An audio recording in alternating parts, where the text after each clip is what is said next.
Buenas noches, jóvenes. Vayan prendiendo, por favor, sus cámaras.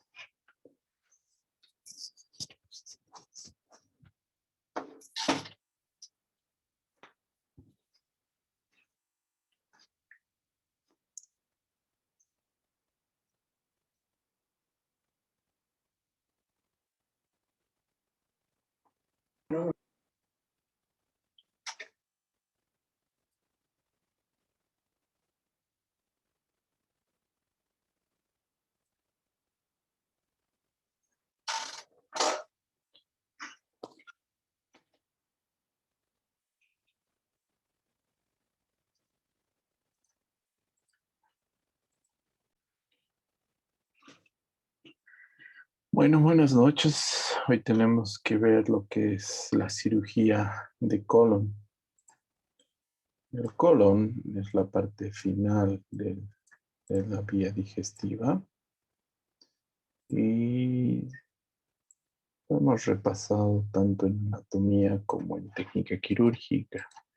Hemos visto que tiene ciego, colon ascendente, ángulo hepático, colon transverso, ángulo esplénico, colon descendente, sigmoides y recto. Todas estas partes del colon tienen 4 capas. Una capa externa serosa, muscular, submucosa y mucosa.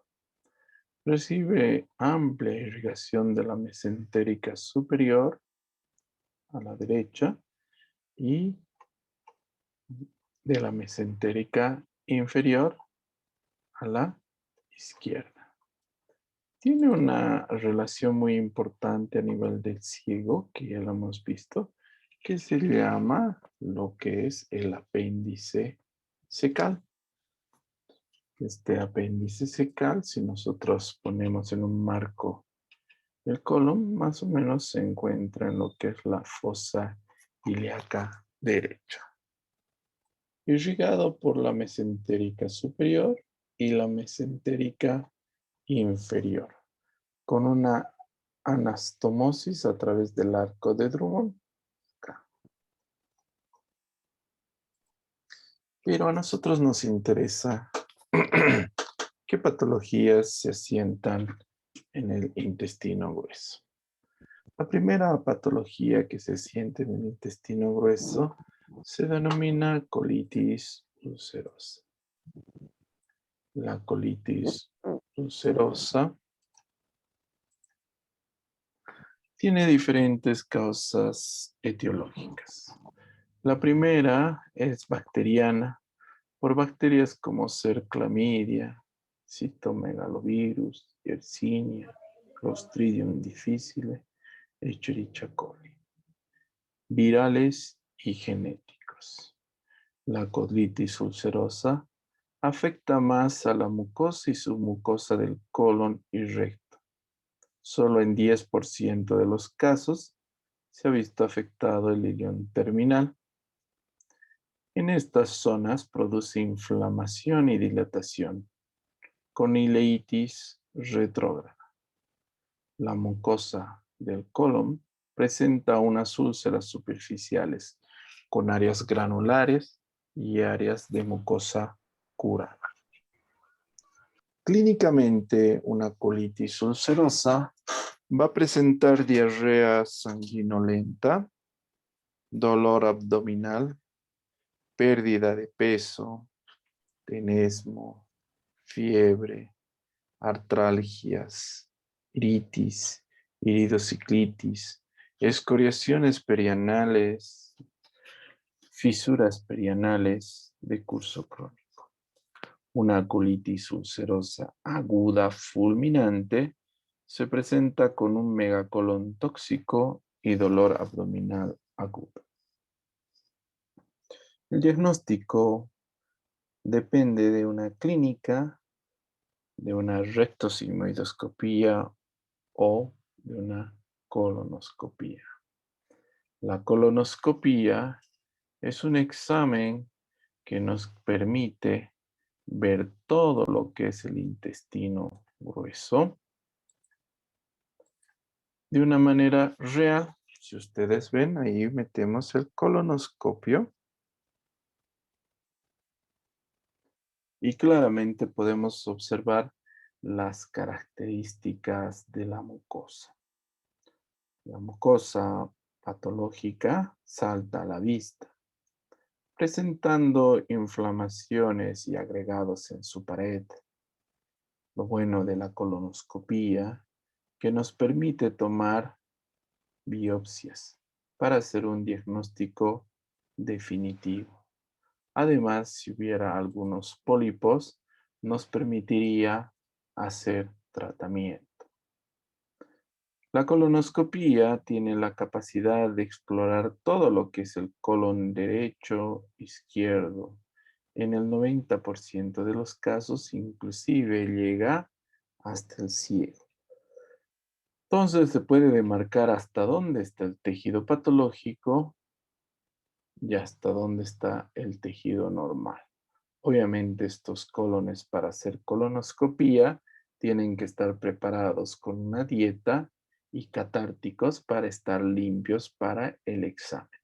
De otra manera, no se podría hacer el examen visual por el diferente cantidad de contenidos que pueden tener dentro de la cavidad colónica.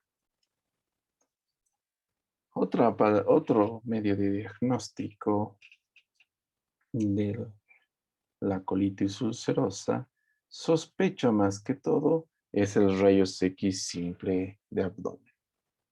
Lo bueno de la colitis ulcerosa, que no siempre es tratamiento quirúrgico, sino que también se hace tratamiento médico.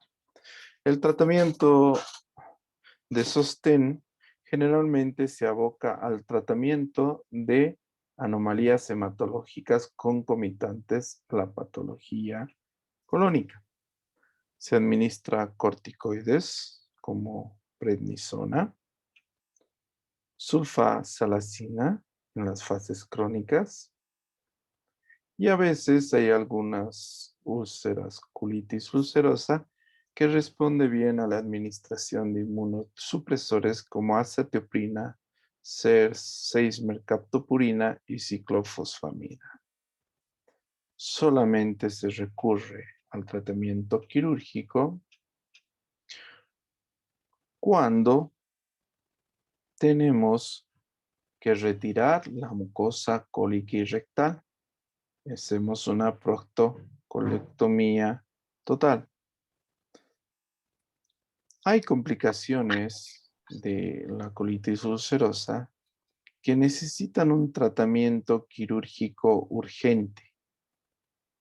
Cuando hay hemorragia masiva e incesante, cuando hay megacolon tóxico con perforación inminente, con colitis aguda fulminante, obstrucciones por estenosis, sospecha de cáncer de colon y en niños que no maduran a un ritmo adecuado secundarios a la enfermedad.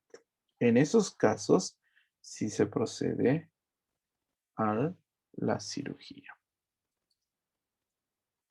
Otra patología que es común de aparición en el colon es la obstrucción mecánica baja. La más común es el vólvulo de sigmoides. El vólvulo de sigmoides es una rotación anormal del intestino sigmoides sobre su mesenterio, en sentido horario o antihorario. Esto ocasiona una obstrucción del lumen intestinal que si perdura mucho tiempo puede complicarse con alteraciones vasculares. Epidemiológicamente es más frecuente en el sexo masculino entre los 40 y 50 años de edad. En otros países aparece entre los 60 y 70 años de edad. Es de predominancia en la raza negra. ¿Qué síntomas presenta el vólvulo? Primero, por la obstrucción intestinal aguda, presenta una distensión del abdomen brusca, náuseas y vómitos. Los vómitos son estercoráceos, es decir, como si fueran heces, porráceos. Progresión rápida, dolor e hipersensibilidad generalizada en el abdomen. Aparece fiebre y leucocitosis. Estos síntomas de fiebre y leucocitosis indican necrosis del las intestinal y perforación. El vólvulo de sigmoides entonces es una asa intestinal crecida de sigmoides que gira sobre su propio eje. En la radiografía de abdomen se observa esta forma característica que se denomina engrano de café.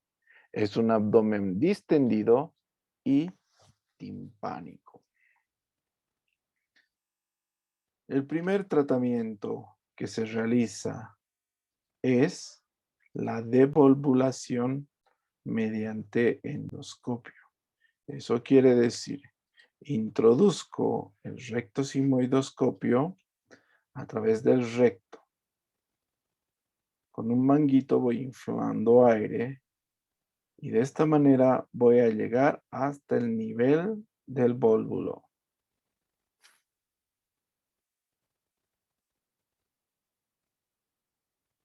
Entonces voy avanzando, inflando de aire. Y en el momento que encuentra el punto de torsión, si ustedes ven el punto de torsión,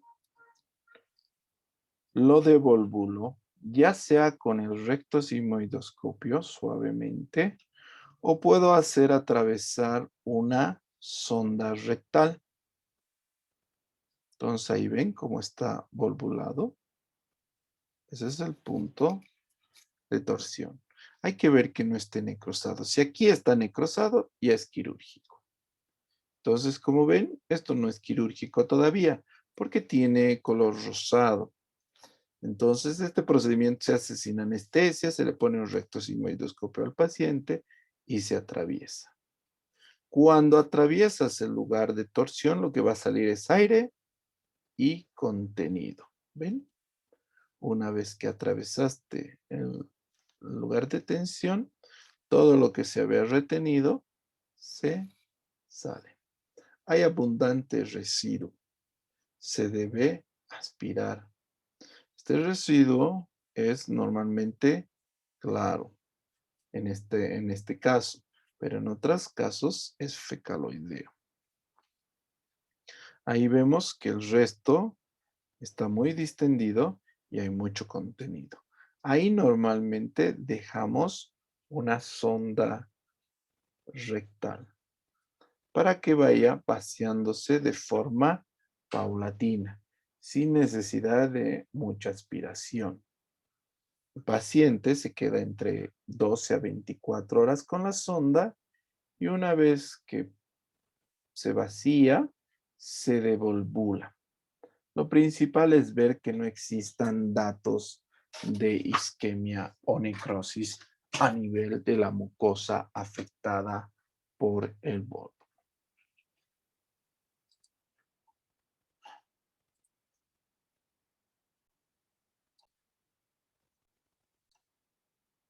Entonces es así como se pone el recto sigmoidoscopio rígido. Mide aproximadamente unos 50 centímetros. El lugar de torsión es ahí. ¿Qué pasa si este lugar está necrosado? ¿Qué pasa? Entonces el paciente se le realiza una cirugía de Harman, que ya conocemos que es una resección del segmento comprometido, cierre del muñón distal y abocamiento del muñón proximal. La operación de Harman siempre les van a preguntar. Y el paciente está curado por ahora. La impactación fecal es otra complicación. no es que se volvula el intestino. Lo que pasa es que está tan distendido, es tan grande el intestino grueso, que se acumula gran cantidad de materia fecal. Esta materia fecal no es eliminada incluso meses por el paciente. Normalmente viene secundario al megacolon por enfermedad de Chagas o inclusive de origen idiopático. El Chagas es más frecuente en los mayores y en los ancianos y peor en nuestro país. La aparición de la megacolon y la impactación fecal es de forma espontánea. Además, también aparecen pacientes que tienen fisura anal, pacientes con consumo no controlado de analgésicos como ser la codeína, pacientes con cirugía ortopédica cuando están mucho tiempo inmovilizados. El primer intento es con el mismo rectosigmoidoscopio. Tratamos de entrar a la impactación fecal y destruirla, ya sea con extracciones manuales y proctoclisis. Lamentablemente, no todas responden a este tratamiento. En algunas ocasiones debemos hacer cirugía. Para esto hacemos colostomías. La colostomía es una formación de un estoma, es una comunicación o un abocamiento de un segmento del intestino a través de la pared abdominal. A esto se llama colostomía. La colostomía no solamente está indicada en fecaloma, sino también cuando el colon distal y el recto han sido extirpados, cuando se desea derivar la expulsión fecal y proteger una anastomosis distal, para descomprimir una obstrucción colónica distal, para desviar temporalmente la expulsión fecal de un proceso patológico que se va a manejar en una data posterior. ¿Qué complicaciones tenemos de las ostomías? Tenemos estenosis, necrosis, prolapsos, hernias internas, hemorragias, perforaciones, evisceraciones, desprendimiento, retracción, intusosuscepción y necrosis.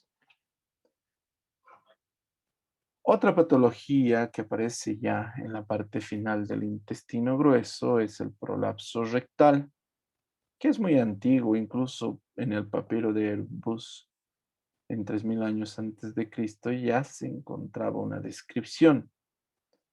El prolapso rectal es cuando parte o una o todas las capas del recto protruyen con eversión de la mucosa a través del canal anal. Eso es un prolapso. Ahí vemos cómo ha protruido. Cuando un prolapso es completo, podemos llamarlo el más simple de primer grado, moderado de segundo grado y grave de tercer grado. Etiología normalmente es por un saco de Douglas muy profundo, falta de fijación del recto al sacro, debilidad del piso pélvico. Factores predisponentes pueden ser desnutrición, multiparidad y patologías que aumentan la presión intraabdominal. Fisiopatológicamente se inicia cerca del tercio superior del recto, relacionado con una distensión del recto y además por alteraciones del nervio pudendo. Se puede hacer cirugías perineales o procedimientos abdominales. En las cirugías perineales hacemos una jareta en el recto. Lo volvemos más angosto para que no se prolapse nuevamente el recto. O si no, hacemos fijaciones con mallas por cirugías ya dentro de la cavidad, como una recto-promonto-fijación. Estas patologías son más raras. De todas maneras, cuando hay un prolapso rectal, es una emergencia y que debe ser manejada por un especialista. Preguntas. ¿Hay alguna duda?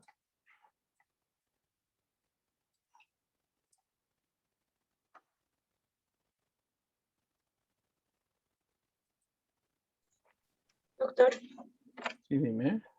en una colitis ulcerosa, ¿de qué nos va a servir la radiografía abdominal? Es que en el principio vamos a ver alteraciones de... Normalmente se ve bastante estético y simétrico el colon en la radiografía. A pesar de que esto es una megacolon, nosotros vemos una simetría en lo que es en la mucosa. Cuando existe patología, ya se ven manchas, deformidades, estrecheces de lo que es el colon. Normalmente es un colon por enema lo que hacemos. Casi ya no realizamos ah, radiografías con contraste porque ya tenemos la alternativa de hacer la colonoscopía, pero es parte de nuestras herramientas. Gracias, doctor. Vamos a ver ahora un examen en un caso de patología rectal.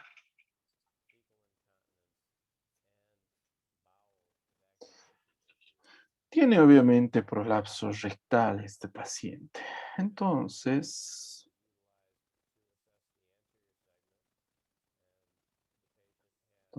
vemos ahí, hay un rectocele, es decir, todo el piso pélvico es débil de esta señora. Puede ser por numerosos partos, por obesidad, por la misma edad. En rectocele y ahí. Ahí el recto se está protruyendo a través de la vagina. Hace fuerza y protruye aquí. Y también hay prolapso rectal. ¿Ven? Se hace fuerza y protruye. ¿Ven cómo protruye la mucosa rectal? Aquí se ve grande mucosa, ¿ven? Y eso solamente está haciendo un esfuerzo la señora. Entonces, estos pacientes obviamente no se les puede hacer un manejo externo. Normalmente ingresamos y hacemos un recto promonto fijación. Es decir, acá si ustedes se fijan, fijamos con una malla al promontorio del sacro el recto. Entonces más alto. Y aunque haga fuerza, el paciente no va a salir la mucosa rectal.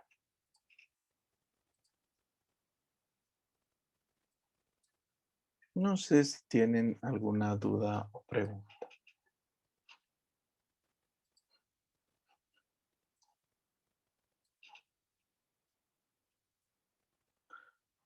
Bueno, chicos.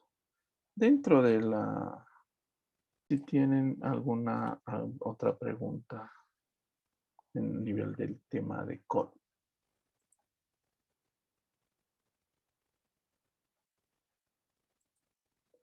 No hemos terminado todavía la vía digestiva.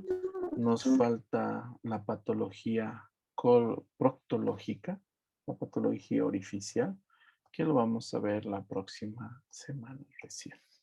No quiero empezar para quedarme al medio, porque se pierde un poco de datos, de importancia, de diagnósticos diferenciales, ya que es en un solo lugar donde sale.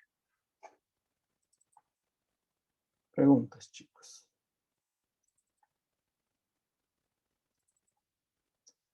El resto está poniendo sus nombres, por favor, en la asistencia.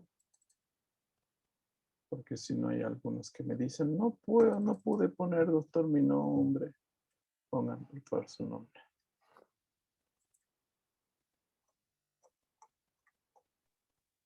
Doc, Sí, dígame. una pregunta, Doc. ¿Es un riesgo para el paciente cuando no retira material fecal o no evacúa material fecal más de 2 días? ¿Podríamos sospechar de un fecaloma? No, normalmente los fecalomas, has visto esos abdómenes tan distendidos, ¿no ve? Ahí se parece hasta algunos se confundió con una embarazada, les cuento. Esta paciente embarazada le mandan a gineco y era fecaloma. Entonces se nota grande. No es necesario solo 2 días. Normalmente son meses que el paciente está con este problema. El diagnóstico más rápido y más preciso es la rectosigmoidoscopía, pero la clínica y el hablar con el paciente tiene importancia.